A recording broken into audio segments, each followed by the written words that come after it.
Dear students, মাধ্যমিক test paper সমাধানের এই পর্বে সৈকা গার্লস হাই স্কুল এইচএস এর মাধ্যমিক 2022 টেস্ট গণিত প্রশ্নের 4 দাগের শেষের 6টি সমস্যার সমাধান করব। 4 দাগের সপ্তম প্রশ্নটি লক্ষ্য করো। ত্রিভুজ এবিসি এর কোণ এবিসি সমান 90 ডিগ্রি। ত্রিভুজ এবিসি এর কোণ এবিসি সমান 90 ডিগ্রি এবং বিডি লম্ব এসি।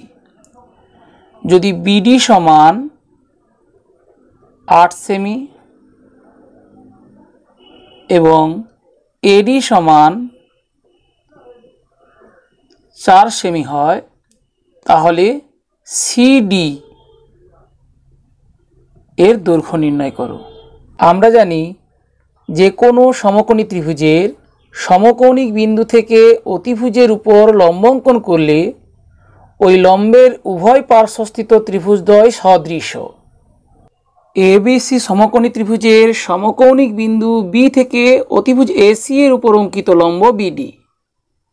অতএব বিডি এর উভয় পার্শ্বস্থিত ত্রিভুজদ্বয় পরস্পর সদৃশ।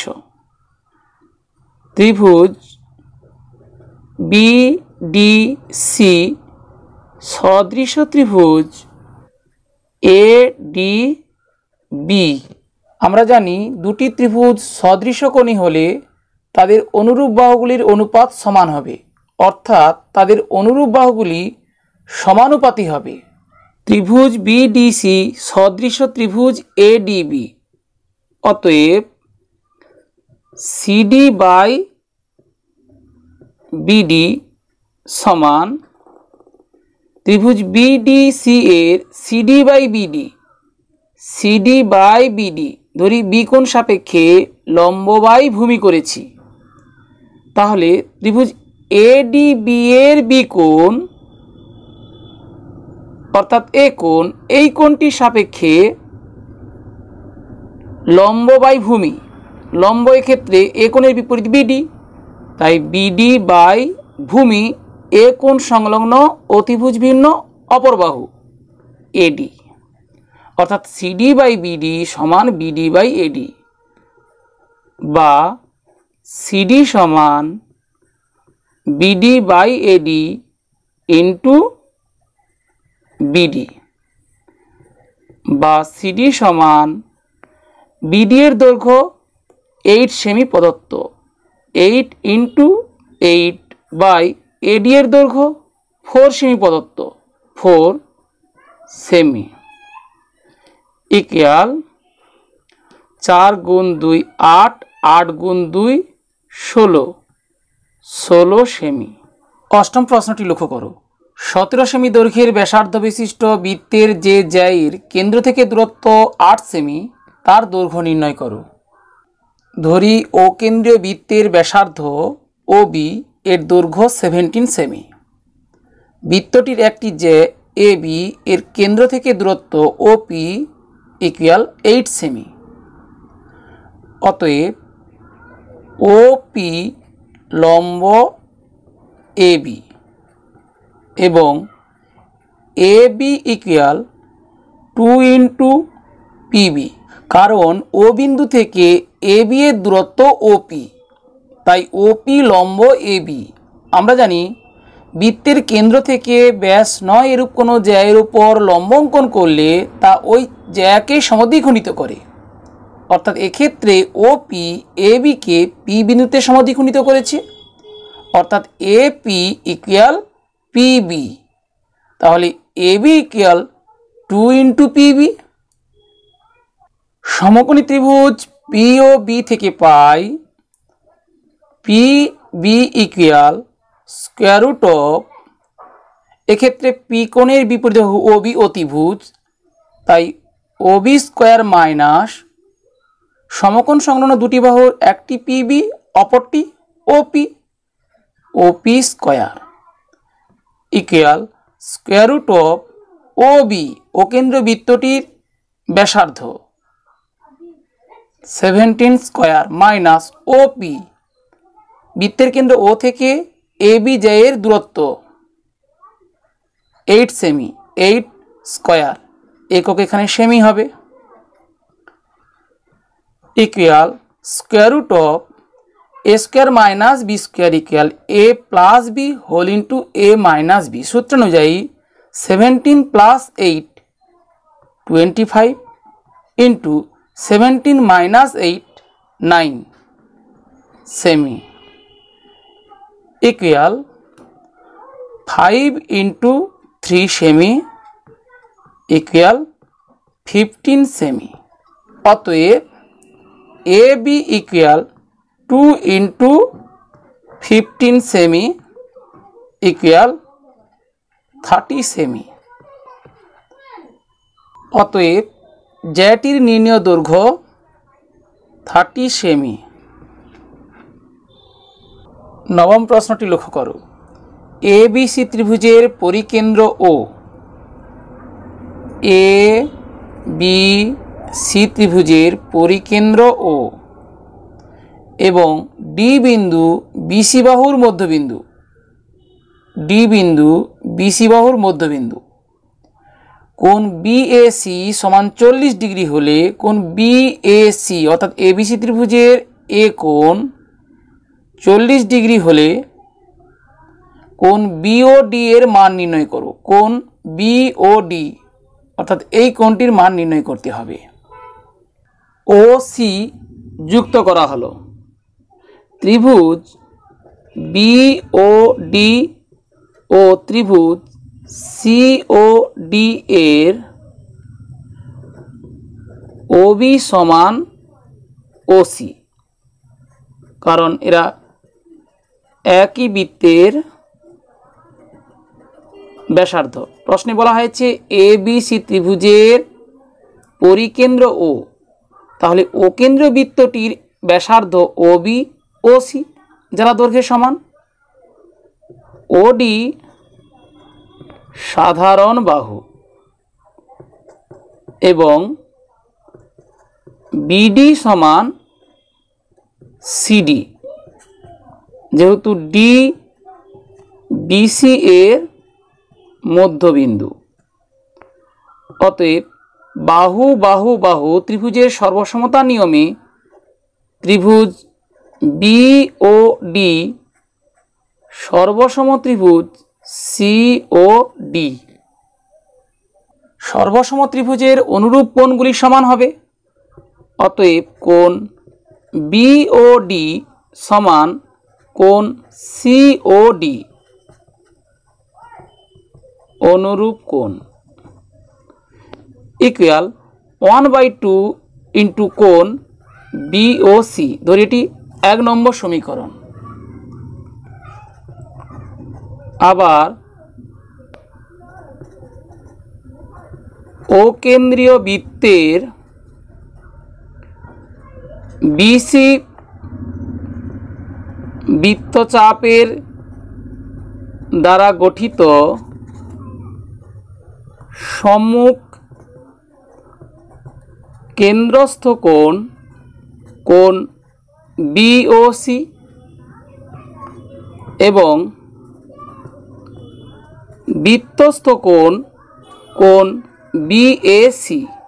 আমরা জানি যে কোনো বৃত্তে কোনো বৃত্তচাপের দ্বারা গঠিত সম্মুখ কেন্দ্রস্থ কোণের মান বৃত্তস্থ কোণের দ্বিগুণ। অতএব বৃত্তস্থ কোণের মান কেন্দ্রস্থ কোণের অর্ধেক। অতএব কোণ বিএসি ইকুয়াল 1/2 ইন্টু কোণ বিওসি। ধরি এটি 2 নম্বর। তাহলে প্রথম সমীকরণ থেকে আমরা পাচ্ছি কোণ বিওসি এর অর্ধেক সমান কোণ বিওডি। দ্বিতীয় সমীকরণ থেকে পাচ্ছি কোণ বিওসি এর অর্ধেক সমান কোণ বিএসি। 1 ও 2 থেকে পাই কোণ বিওডি ইকুয়াল কোণ বিএসি। কোণ বিএসি এর মান 40 ডিগ্রি প্রদত্ত ইকুয়াল 40 ডিগ্রি। দশম প্রশ্নটি লক্ষ্য করো, একটি আয়তঘনের তল সংখ্যা সমান x, ধার সংখ্যা সমান y, শীর্ষবিন্দুর সংখ্যা সমান z এবং কর্ণের সংখ্যা সমান p হলে x - y + z + p এর মান নির্ণয় করো। আমরা জানি একটি আয়তঘনের তল সংখ্যা সমান 6, ধার সংখ্যা সমান 12, শীর্ষবিন্দুর সংখ্যা সমান 8 এবং কর্ণের সংখ্যা সমান 4। অর্থাৎ একটি আয়তঘনের 6টি তল, 12টি ধার, 8টি শীর্ষবিন্দু এবং 4টি কর্ণ। প্রশ্নানুসারে x = 6, y = 12, z = 8 এবং p = 4। অতএব x - y plus z plus p = 6 - 12 plus 8 plus 4 = 6 - 12 plus 8 plus 4 12 = -12 plus 12 কেটে দিলাম 6। অতএব নির্ণীয় মান 6। পরের প্রশ্নটি লক্ষ্য করো। একটি লম্ববৃত্তাকার শঙ্কুর উচ্চতা 12 সেমি এবং আয়তন 100 পাই ঘন সেমি। শঙ্কুটির ব্যাসার্ধের দৈর্ঘ্য নির্ণয় করো। মনে করি শঙ্কুটির ব্যাসার্ধের দৈর্ঘ্য r সেমি। প্রশ্নানুসারে আমরা জানি কোনো লম্ববৃত্তাকার শঙ্কুর ভূমির ব্যাসার্ধ r একক, উচ্চতা h একক হলে তার আয়তন 1/3 পাই r² h ঘন একক। 1/3 পাই r² ইন্টু, এক্ষেত্রে উচ্চতা 12 সেমি প্রদত্ত, 12 ইকুয়াল আয়তন 100 পাই বা 3 × 4 = 12। তাহলে উভয় পক্ষকে পাই দিয়ে ভাগ করে পাই 4r² ইকুয়াল 100 বা r² ইকুয়াল 100/4 25 বা r ইকুয়াল √25। এখানে r শঙ্কুটির ব্যাসার্ধের দৈর্ঘ্যের সাংখ্যমান, সুতরাং r > 0। যেহেতু r > 0 বা r ইকুয়াল 5, অতএব শঙ্কুটির ব্যাসার্ধের দৈর্ঘ্য 5 সেমি। শেষ প্রশ্নটি লক্ষ্য করো। একটি গোলকের ব্যাসার্ধের দৈর্ঘ্য 50% বৃদ্ধি করলে বক্রতলের ক্ষেত্রফল শতকরা কত বৃদ্ধি পায় তা নির্ণয় করো। মনে করি একটি গোলকের ব্যাসার্ধ r একক, অতএব বক্রতলের ক্ষেত্রফল ইকুয়াল 4 পাই r² বর্গ একক। গোলকের ব্যাসার্ধের দৈর্ঘ্য 50% বৃদ্ধি করলে ব্যাসার্ধের দৈর্ঘ্য হয় r প্লাস r এর 50% r ইন্টু 50/100 একক ইকুয়াল r প্লাস r/2 একক ইকুয়াল 3r/2 একক। অতএব বক্রতলের ক্ষেত্রফল হয়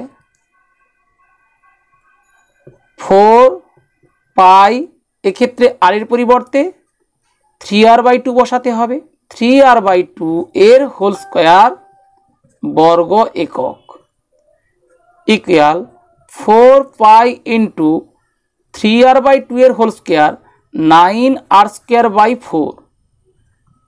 বর্গ একক। লব হরকে 4 দিয়ে ভাগ করি ইকুয়াল 9 পাই r² বর্গ একক। তাহলে গোলকটির বক্রতলের ক্ষেত্রফল ছিল 4 পাই r² বর্গ একক। ব্যাসার্ধ 50% বৃদ্ধি পাওয়ায় ক্ষেত্রফল হয়েছে 9 পাই r² বর্গ একক। অতএব ক্ষেত্রফল বৃদ্ধি পেয়েছে। অতএব ক্ষেত্রফল বৃদ্ধি পেয়েছে বা ক্ষেত্রফল বৃদ্ধি পায় সমান 9 পাই R square minus 4 pi R square বর্গ একক ইকুয়াল 5 পাই আর স্কোয়ার বর্গ একক। ক্ষেত্রফল বৃদ্ধির হার নির্ণয় করতে হবে। অতএব ক্ষেত্রফল বৃদ্ধির হার ইকুয়াল ক্ষেত্রফল বৃদ্ধি বাই প্রাথমিক ক্ষেত্রফল 5 pi R square by 4 pi R square. ক্ষেত্রফল বৃদ্ধির শতকরা হার নির্ণয়ের জন্য ক্ষেত্রফল বৃদ্ধির হারকে 100 দিয়ে গুণ করে শতাংশ চিহ্ন দেব ইকুয়াল লব হরকে পাই আর স্কোয়ার দিয়ে ভাগ করি, তাহলে 5/4 ইন্টু 100 শতাংশ ইকুয়াল 4 গুণ 25 100, 25 গুণ 5 125, 125 শতাংশ। অতএব গোলকটির বক্রতলের ক্ষেত্রফল বৃদ্ধি পায় 125 শতাংশ। প্রিয় শিক্ষার্থীরা, আশা করি এই পর্বের প্রতিটি সমস্যার সমাধান কৌশল বুঝতে পেরেছো। বুঝতে কোনো সমস্যা হলে কমেন্টসে জানাও এবং পরবর্তী পর্বের নোটিফিকেশন পাওয়ার জন্য চ্যানেলে প্রথম হলে চ্যানেলটি সাবস্ক্রাইব করে পাশে থাকা বেল আইকনটি প্রেস করো।